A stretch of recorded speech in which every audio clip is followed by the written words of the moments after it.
আজ সকাল হতেই আমাদের হোটেল থেকে বুকিং করা গাড়ি চলে আসলো, বেরিয়ে পড়লাম আমরা দেওঘর থেকে গিরিডিটা ঘোরার জন্য। গিরিডির যত স্পট আছে সেগুলো আমরা ঘুরবো। আমরা এক জায়গায় দাঁড়ালাম ব্রেকফাস্ট করার জন্য, তারপরে যাব। ব্রেকফাস্ট অর্ডার করা হয়েছিল, চলে এসছে আমাদের ব্রেকফাস্ট। কিছুক্ষণ আমরা এখানে ব্রেকফাস্টের জন্য টাইম নিলাম, তবে খুব খাবার টাটকা, এক্ষুনি তৈরি করলো তারপর দিল। দেখি মেনুটা কি ব্রেকফাস্টের। ওই হাতটা না, ওই হাতটা বে ওই লঙ্কায় ঝাল লাগে না, শীতের জায়গা। আলু পরোটা, পনির পরোটা, ছাতুটা খাবো না, আমার ছাতুটা খেলে না অ্যাসিড হয়ে যায়। আর আলুর দম। জয় বাবা বিশ্বকর্মা লাইন হোটেল, দারুণ কিন্তু পনির পরোটাটা।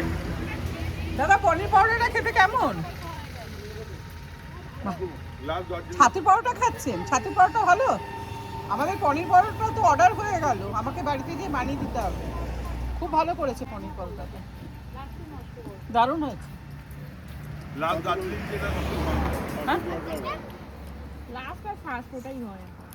গালুড়ি যাওয়ার পথে অবশ্যই এখানে দাঁড়াবেন আর ব্রেকফাস্টটা এখান থেকে করে যাবেন।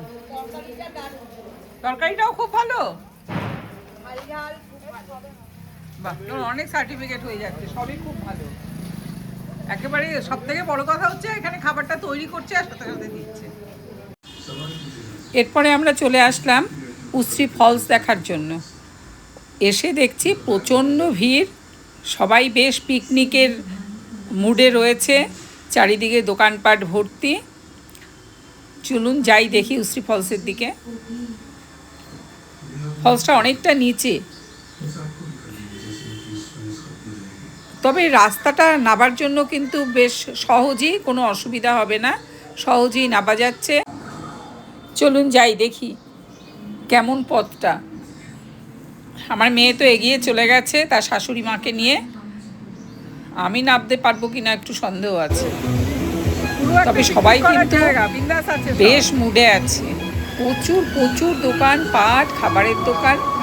ওই দূরে নিচে দেখুন উশ্রীর ঝর্ণাটা, উশ্রী ফলস যেটাকে বলা হয়। আর সামনে সমস্ত ঘুরে ঘুরে কি একটা মেশিন চলছে, সবাই নাচ গান করছে, সেগুলো রেকর্ডিং চলছে। জায়গাটা কিন্তু সত্যিই খুব মনোরম আর জলে কিন্তু পরিপূর্ণ। আমরা যখন এসছি আমরা কিন্তু আসলাম পুরো শীতের শেষ, ডিসেম্বরের 22 তারিখ আছে। দিনের বেলা প্রচণ্ড গরম, ভীষণ গরম, আর রাতের দিকে তেমন ঠান্ডা পড়ছে।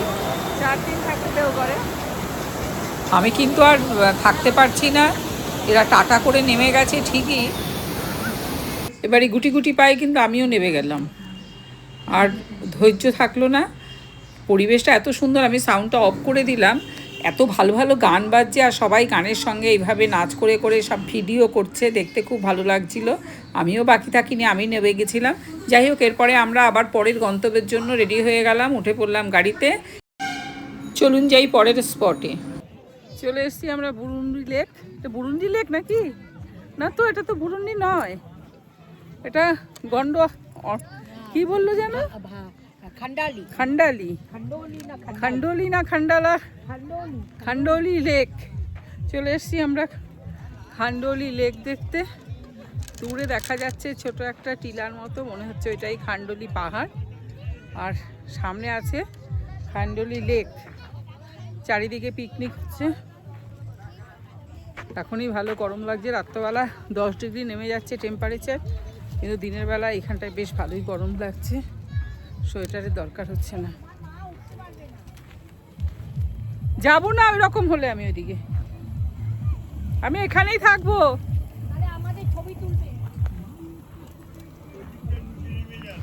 আমি হাঁটতে পারছি না, আর হাঁক ডাক তাদের ছবি তোলার জন্য। ভীষণ এবড়ো খেবড়ো রাস্তা, আর আমার তো পায়ের অবস্থা খুব খারাপ, ল্যাংড়া পায়ে ঘোরা তো বন্ধ করিনি, ঘুরে যাচ্ছি। আর আমার সঙ্গে যারা সবাই এগিয়ে চলে গেছে, ওই যে ওপরে উঠে গেছে, ওখান থেকে লেকটা পুরোটা দেখা যাচ্ছে। আমি ওই মাথায় যদিও ভাবছি উঠবো না, তবু দেখি যতটা পারি এগিয়ে চলেছি আর কি। বাবা একটু এদিকে আয়, মা রিল বানাচ্ছে, এদিকে আয়। হ্যাঁ,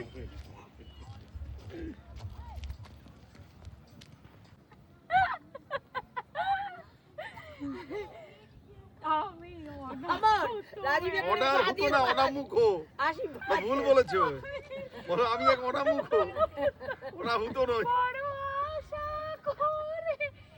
এইদিকে ফেরে এবার, জননী এইদিকে, জননী এইদিকে।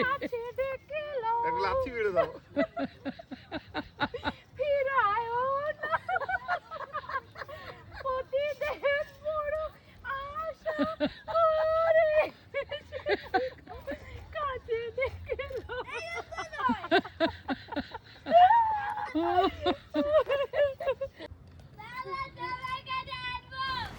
এবার আমরা যাচ্ছি দুপুরে লাঞ্চ করার জন্য।